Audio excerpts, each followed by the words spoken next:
Family pretended they canceled Christmas dinner due to bad weather. Everyone's staying home, Mom texted. Then I saw their car as a team my sister's house. Perfect holiday? They posted. When they called next day, Catherine, everyone's staying home due to the ice storm. Christmas dinner is canceled. Stay safe. My mom's text read. I stared at my phone in disappointment but understood. After all, Nashville winters can be dangerous. What I didn't know then was that this simple text would unravel years of family deception and change my life forever. My name is Catherine, and I'm 32. I'm an accountant, and until last Christmas, I thought I was just the different one in my family.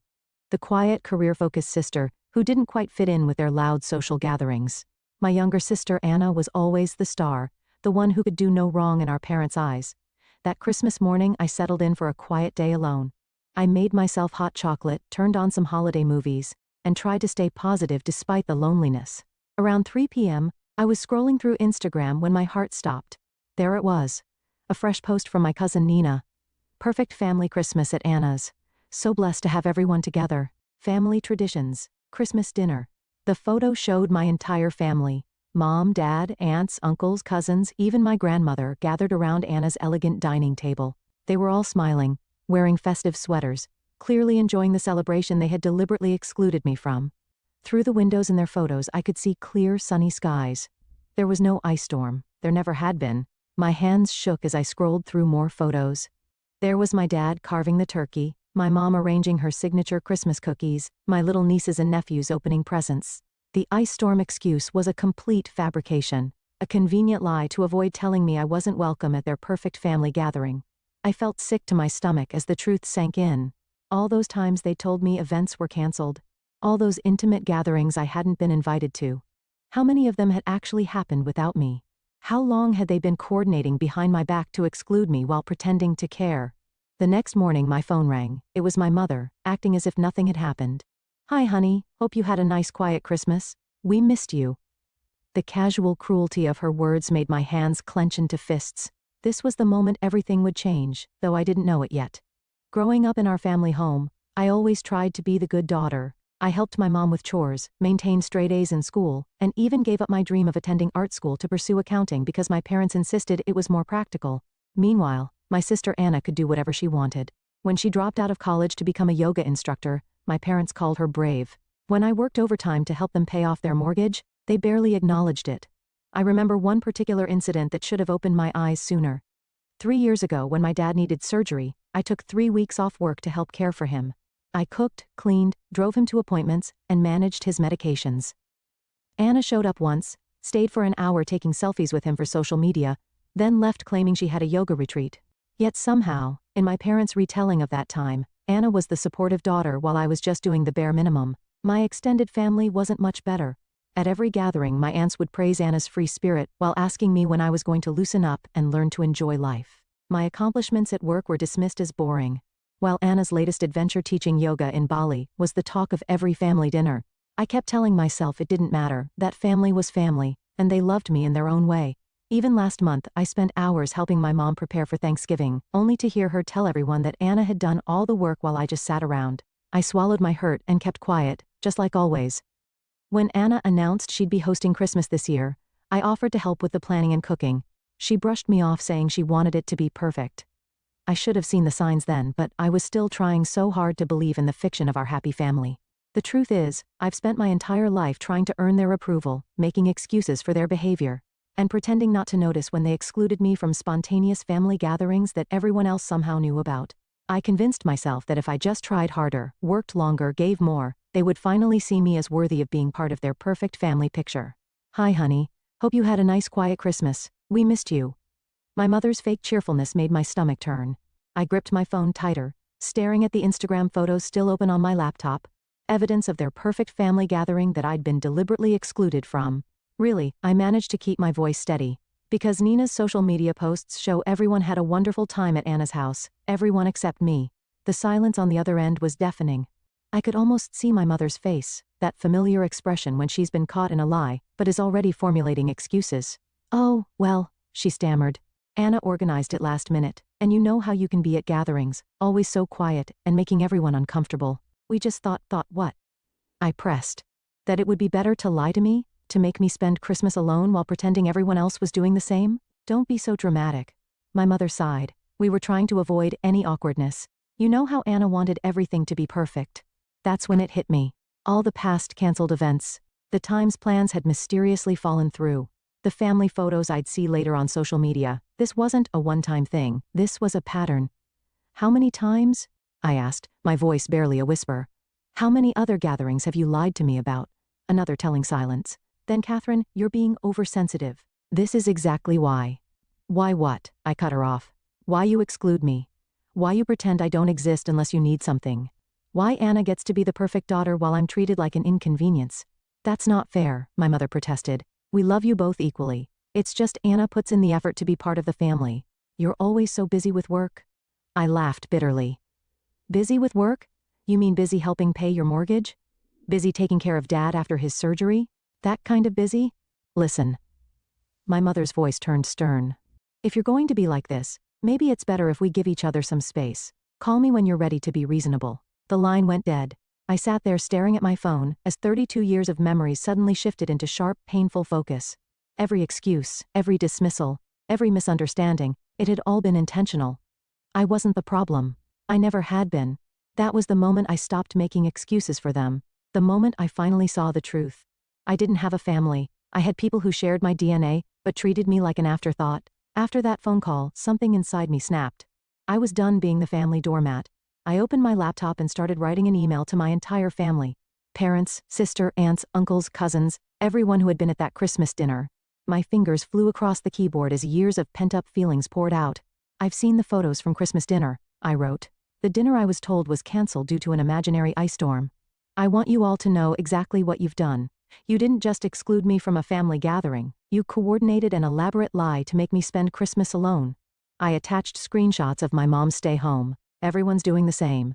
Text messages alongside the social media photos showing their celebration. I hit send before I could second-guess myself. The responses started flooding in almost immediately. My Aunt Marie claimed they forgot to tell me the plans had changed. Uncle Robert suggested I was overreacting. My cousin Nina, whose posts had exposed their lie, quickly deleted all the Christmas photos and sent me a message saying I was causing unnecessary drama. Then came Anna's response. A long, condescending email about how I never make an effort at family events, and how she just wanted one perfect holiday. She even had the audacity to suggest that excluding me was for my own good because I obviously don't enjoy family gatherings. But it was my parents' reaction that truly showed me who they were. Instead of apologizing, they went on the offensive. My mother started calling mutual family friends, spinning a story about how I was having some sort of breakdown. My father sent me a stern email about respecting family privacy, and how airing our dirty laundry was unacceptable. You've really done it now, Anna texted me. Mom's crying, everyone's upset, and it's all because you couldn't just accept that maybe you're the problem. This is exactly why we didn't want you at Christmas. I felt like I was living in an alternate reality. They had deliberately excluded and lied to me, yet somehow I was the villain for exposing their behavior. The more I stood up for myself, the more they twisted the narrative. When I refused to back down and apologize, they escalated. My mother started showing up at my workplace unannounced, causing scenes in the lobby. Anna began posting vague social media updates about toxic people and choosing peace over family. My father threatened to cut me out of his will if I didn't get in line. Instead of intimidating me, their actions only confirmed what I had finally realized. This wasn't a loving family protecting itself from a difficult member. This was a toxic system desperately trying to maintain control over someone who had finally stopped playing by their rules. I decided then that I needed to do more than just expose their lies. I needed to completely break free from their manipulation. Little did they know, I was already forming a plan that would show them exactly what happens when you push away the one person who had always been there for them. A week after my confrontational email, I received an unexpected message from Rachel, an old family friend who had retired from managing my parents' finances years ago. Catherine, I've been seeing what's happening with your family on social media. There's something you need to know. Can we meet? I agreed to meet her at a quiet cafe downtown. When I arrived, Rachel looked nervous, clutching a manila envelope.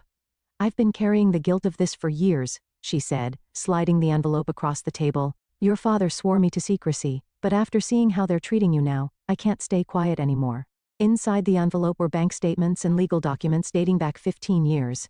As I read through them, my hands began to shake. According to these records, my grandfather had left a significant inheritance specifically for my education and future, nearly $300,000, money I had never known about. Your father was the trustee, Rachel explained quietly. "He was supposed to give you access when you turned 25. Instead, he transferred everything to Anna's accounts, using it to fund her lifestyle and her failed business ventures." The revelation hit me like a physical blow. All those years I'd worked overtime to pay for my accounting degree, the student loans I was still paying off, the times I'd helped them with their mortgage, they had been sitting on my inheritance the whole time, spending it on Anna. "There's more," Rachel continued. "Your grandfather also left properties that were meant to be split equally between you and Anna. Your parents sold them all. Using your power of attorney, they had you sign when you were 18. Remember when they said it was for emergency medical decisions? I felt sick. The document I'd trustingly signed had given them complete control over my financial interests. They had systematically robbed me of my inheritance while watching me struggle, accepting my help with their expenses, and making me feel guilty for not contributing enough to the family. Even worse, the statements showed regular transfers to Anna labeled as business investments, money taken from my inheritance to fund her yoga studios, her retreats in Bali, all those adventures they'd praised her for while criticizing my boring accounting career. "Why tell me now?" I asked Rachel, my voice barely steady.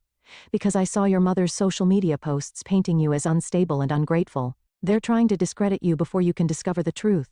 They've been embezzling from you for years, Catherine. What they've done isn't just morally wrong, it's illegal." Everything suddenly made horrible sense. Their escalating attempts to paint me as unreasonable.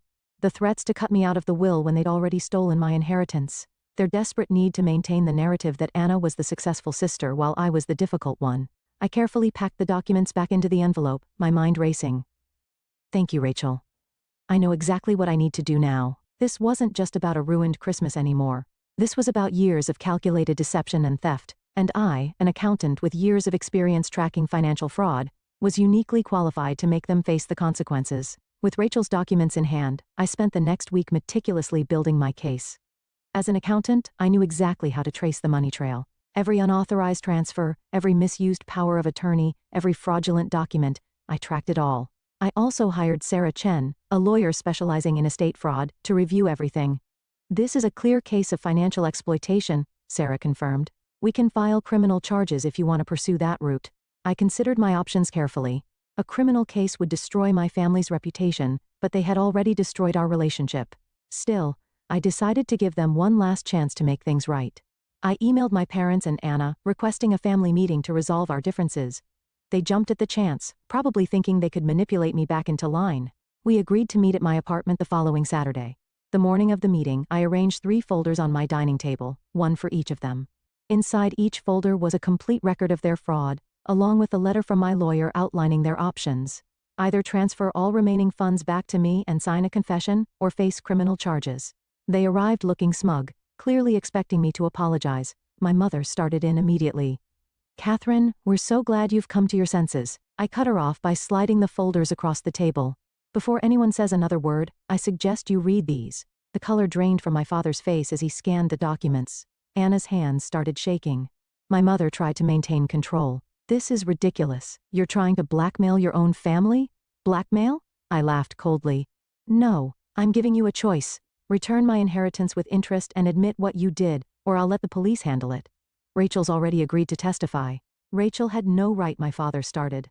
"You had no right," I interrupted. "You stole from me for years while watching me struggle. You used my power of attorney to sell property that was rightfully mine. You funded Anna's lifestyle with my inheritance." Anna burst into tears. "I didn't know. They told me the money was from their savings." "Don't lie," I replied calmly. "The transfers went directly to your accounts. You knew exactly what you were doing." My mother tried a different approach. "Think about what this will do to the family. What will people say?" "You should have thought about that before stealing hundreds of thousands of dollars from your own daughter," I responded. "You have 48 hours to decide. Either sign the confession and arrange the transfers, or I'm going to the police." They left in a panic, my father practically dragging my hysterical mother and sister out the door. Within hours, the family group chat exploded with messages from relatives, all taking their side, of course. But I remained calm. I had truth and evidence on my side. "The ball's in their court now," I told Sarah over the phone that evening. "But something tells me they're not going to make the right choice." I was ready for whatever came next. After all, they had already given me the greatest gift, freedom from their manipulation. The 48-hour deadline came and went. Just as I expected, my family chose pride over honesty. They didn't sign the confession or arrange any transfers. Instead, they tried to destroy evidence, closing accounts, shredding documents, and even attempting to pressure Rachel into retracting her statement. What they didn't know was that I had already submitted everything to the authorities. The morning after the deadline passed, I formally filed charges. By afternoon, the police were at their doors with search warrants. I watched from my office as the story unfolded. My father was escorted from his workplace in handcuffs.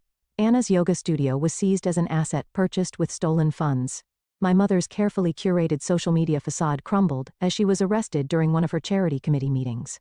The family group chat exploded again, but this time with a different tone.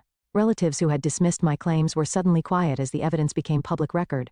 The local newspaper ran a story about the prominent family's fall from grace. All their years of maintaining perfect appearances ended in a single day.